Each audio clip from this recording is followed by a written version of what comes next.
enrollment from education for 12th grade students, number of applications that have been submitted so far, and the percentage of those. And if you'll look, in most cases, you will see that runs pretty well across as far as population, 12th grade enrollment.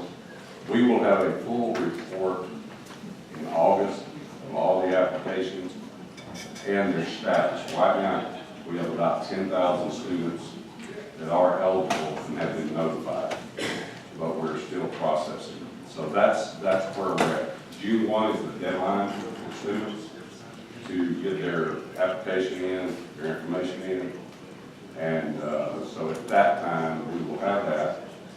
We'll report that in August. Also, we'll be coming back to report to you for the 2015 students, the status of those students that maintain their eligibility, those students who are in probation, so they'll have to be going to summer school, and those that end up just losing the scholarship. And I point out when we say that, they may be losing the scholarship, but they may, many of them continue on in classes. With that, I will address as much or little as you want about our process and how it hands off from commission. Maybe I didn't hear this. I was talking. I thought, from a dollar standpoint, how much are you anticipating? And I understand it's anticipating. It's anticipating, and I will give you an update in August. Right now, 99 million. Okay. So what he's saying, of course, is we need 99 million. Of course, Mr. Bishop was estimating next year, working with the Bureau over there, they're estimating about 76.8 over the next 2 months, and we what it annualizes out to, of course, and then we put the $20 million in.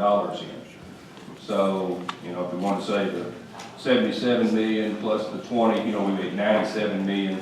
So we're still deficit spending. We do have the reserve account. Have you factored the numbers to make sure that we will stay solvent during this next year based on the 99 million? I was going to say, based on the 99 and the 76 to 79, we will be fine for 2016. Right.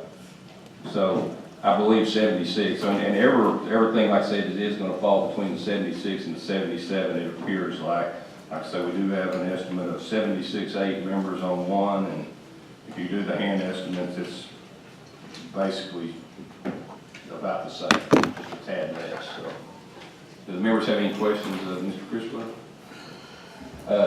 Senator, whichever one wants to go first. Senator Elliott. Thank you, Mr. Chair. Mr. Criswell, since the Department of Higher Ed is administering the scholarships, do you also administer grants if we are given any grants from the lottery scholarship? I would assume it would depend on how the legislation or how it was crafted. We would have the ability to do that. Well, we have the ability according to, in the constitutional amendment itself, it says scholarships and grants. Has there ever been a time when you've awarded any grants? That does not happen at all, is that what you're telling me? That has not happened through higher education concerning the Academic Challenge Program. We do have other grant programs. Right. Specifically this, no. Okay, I was just asking per the Constitution amendment itself. I'll just follow up with that later where I need to. Thank you very much. Thank you, Mr. Chair. Senator T. Mr. Chairman, 2 quick questions. Could he just explain on this traditional application by county what each one of those columns really means? And then I have another. Sure, be glad to. Basically, what I'm looking at is Population I can handle. After that, I get a little confused. I'll start on that. Yeah. I was going to start on that.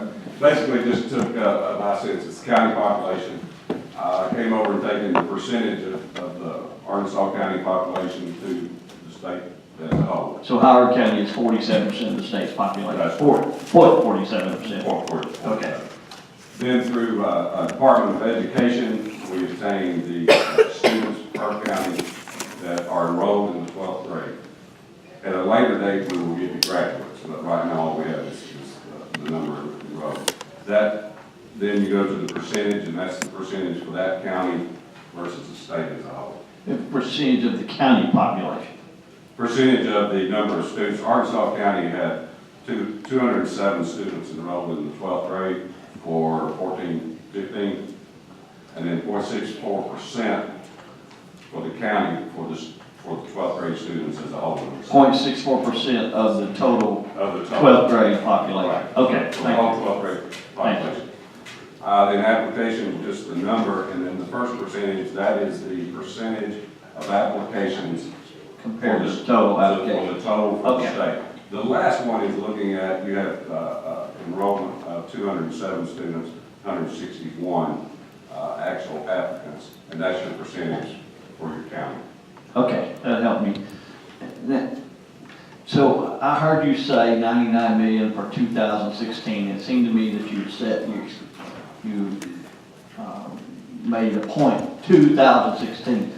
So you have a projection for 17 and we're deeper in the hole, or I mean, I was reading your voice language when you said that, and your body language. Well, I was just wanting to make sure we were looking at the 2016 projection versus what we're going to end up for 15. Okay. I can answer, if you, the legislation that we passed, of course, whenever we originally started off, we were trying to 15, 16, because we have eaten's not a good word, but we have got the, used some of the reserve account, a large amount of it. We did amend the legislation so it would not start until the next year. The savings that we're supposed to receive, if I remember correctly, depending on that, is somewhere around $10.5 to $11 million a year. So although we're deficit spending now, I know that you normally give us a sheet that shows us how much of that reserve account we've actually used in principle, but that should help us as long as Mr. Bishop and DFNA do what they say, which we're counting on, that hopefully will not be deficit spending, and we'll also start replenishing that reserve account that we've used the principal on.